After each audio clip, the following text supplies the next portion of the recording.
Hello all, welcome to this video on Poets of World War I, an introduction by Dr.K.Prabha, Assistant Professor, Department of English, Sitalakshmi Ramaswamy College, Trichy. In this lecture, we are going to see the definition of the war poetry, types of war poems, romantic war poems and anti-romantic war poems, and the contributions of the war poets. War poetry is a genre in literature that has originated at the time of war. It is a strong way to show the emotions of the writers and the soldiers who were also a part of the war. Randall Gerald, in his work The Literature of War, defines war poetry as a poem that has as theme war and that is written during or about the war. We have so many famous war poets. To name a few: Wilfred Owen, Rupert Brooke, Seyfried Sassoon, John McCrae, Robert Graves, Ivor Gurney, Edward Thomas, and Isaac Rosenberg. We have two types of war poems. The first kind is romantic war poem. These poems are filled with patriotism. We know the greatness of the soldiers in the battlefield are portrayed through these poems, and these poems also try to provide idealistic view about the war. Here death is not a suffering. On the other hand, it is manipulated as an honor to die for one's own country. The poets or the readers rejoice the opportunity of this kind of self-sacrifice through these poems. These poems also ensure the wave of patriotism. Rupert Brooke's poem The Soldier was written in the year 1914. It was a perfect example for this romantic war poem in which the writer celebrates the greatness of a soldier. This is a poem narrated by the soldier. He was a very sentimental and a patriotic person. The closing lines of the poem are very important. It goes like this: If I should die, think only this of me, that there is some corner of a foreign field that is forever England. Through these lines, the writer wanted to ensure that the soldier's soul is connected with England. We have Jessie Pope, the important poetess of that period, and she is known for her patriotic and motivational poems. Her poem, Who's for the Game, targeted the young men with the aim of getting them to enlist in the British Army. Through this poem, she wanted to ensure that young men of England should participate in the war.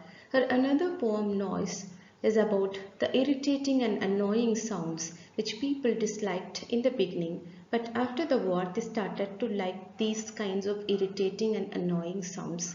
Her poems were published in two collections. One is Jessie Pope's War Poems in the year 1915, and the same year there is another collection entitled War Poems. Her poems are always filled with light-hearted themes, and her poems has pro-war sentiments. The next set of poems are anti-war poems. There are some writers, they strongly criticize the war in their poetry. They also record the absence of glory.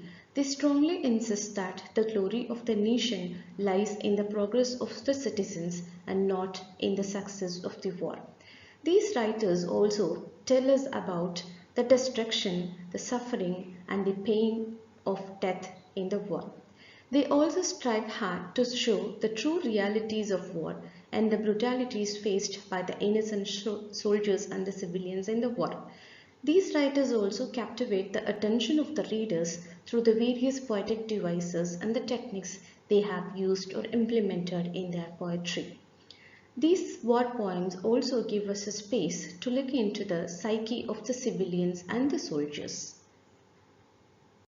We have many important anti-war poets. We'll begin with Wilfred Owen and his most important poem, Dulcet Decorum Est. The title is actually a quotation from the Roman poet Horace's work.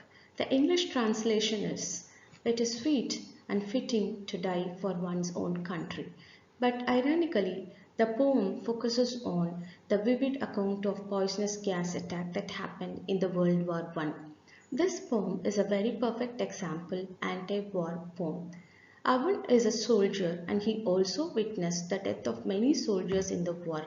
He struggled a lot to forget the impact of the poisonous gas attack and it haunted his dreams and he also got recurring nightmares. He has written a famous preface which goes like this: My subject is war and the pity of war. The poetry is in pity. Wilfred Owen's next poem, Anthem for Doomed Youth, was written in the year 1917. In this poem, the poet laments the horrors of World War I and he painfully recollects the fate of millions of soldiers who have died in the battlefield like cattle.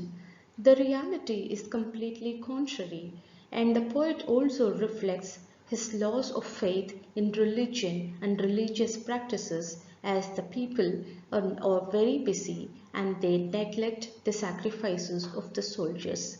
This poem also incorporated many critical and important themes like war, death, loss, destruction, and grief.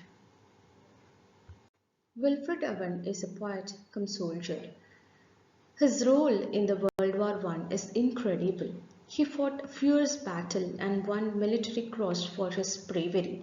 He was killed in action a week before the armistice was declared.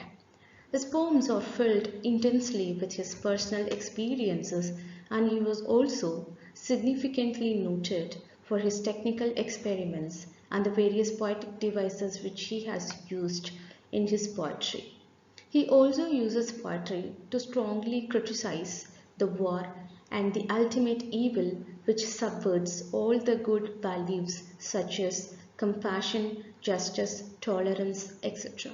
This another important poem, Disabled, which was published in the year 1917, was written at the time when Owen was being diagnosed with shell shock. Shell shock is a severe nervous breakdown which affects the mental health of the soldiers. The next anti-war poet, Sacred Sassoon, is best remembered for his angry and compassionate poems about the World War I. He too received the Military Cross Award for bringing back wounded soldiers during the heavy fire. The war poems of Sacred Sassoon, which was published in the year 1919, includes 64 poems about the war. The writer's reaction to the realities of the war were more bitter and more violent. His another important poem, Suicide in the Trenches, was included in the collection entitled Counter-Attack and Other Poems, which was published in the year 1918. This poem, The Suicide in the Trenches, draws on the writer's own experiences as a soldier in the British Army in the World War I. Suicide in the Trenches is a very important and interesting poem in which the hero is a very young, innocent and a naive soldier who have committed suicide in the trenches. The perspectives of the romantic war poets Rupert Brooke and Jessie Pope are completely contrary in this poem. This poem of a perfect anti-war poem which clearly portrays the problems faced by the soldiers in the trenches. In this poem, the writer Sassoon criticized people for encouraging young men to involve in the war without acknowledging the terrors that are awaiting. This poem perfectly echoed the untold tragedies of the war, and the writer has also focused on the reality that how soldiers were celebrated in the beginning and they are quickly forgotten by the people. The next anti-war poet, Robert Graves, is an important novelist, poet, soldier, volunteered for active services at the outbreak of World War I. He was a close friend of the other writer, Sacred Sassoon, and he too served as a captain in the army. He too suffered from the shell shock and he was often haunted by the traumatic memories of the war. His prose piece, Goodbye to All That, was written in the year 1929, is a very most important, compelling and enduring prose piece. His other poems are Recalling War, Curious of the Frontier and The Last Day of Leave. His writings reflect the complex and ambiguous feelings of the war, and he was the first writer to write realistic experiences of the frontline conflict. His recalling war reflects the experiences of war in the human memory. There is a line, the inward scream, the duty to run mad, refers to the shell shock, the nervous breakdown, and the severe mental disorder faced by the soldiers. Shell shock is now mentioned as PSTD, post traumatic stress disorder. The next anti-war poet is Ivor Gurney, who was born in the year 1890 and died in the year 1937. He was initially rejected by the army for the poor eyesight, and his studies were interrupted by the outbreak of World War I. His first poetry collection, Seven and Soon, was published in the year 1917, and all these poems reflect his war experiences. J. Lucas, another critic, in his work Modern English Poetry, admired Gurney's poetry as offered a complex, wry, and unheroic view of the soldierly world of the Western Front. The another poem, War's Embers, was published in the year 1919, which describes Ivor's feelings about the war. Another anti-war poet, Edward Thomas, was born in the year 1878 and he died in the year 1917. Only few of his poems directly deal with war experiences. The other poem, This Is No Case of Petty Right or Wrong, which was written in the year 1915, subtly portrays the influence of war on the natural order. In this poem, we can see a father and a son are talking about the disasters of the war. The next work, As the Team's Head Brass, was written in the year 1916, which opens with a dialogue between a soldier and a plowman, and the end is with the hands of the readers, and the poem leaves the future open. The poem also mirrors people's attitude towards the war. Edward Thomas' poetry obliquely connects the Great War with broader human existence, survival, memory, and home. The war is context or subtext for all his poetry. To summarize, war poetry is a genre in literature that speaks about war, that is written during the war. And we have two types of war poets. One is the romantic war poet who always supports and motivates the readers through their poetry. The other set is anti-war poets. They always disagree war. On the whole, war poems capture the real experiences of the soldiers, and these poems are always there to generate intense emotions in the minds of the readers. The readers also experience various themes such as suffering, mourning, patriotism, pity, and love in these poems. War stories also carry a huge emotional resonance for the readers.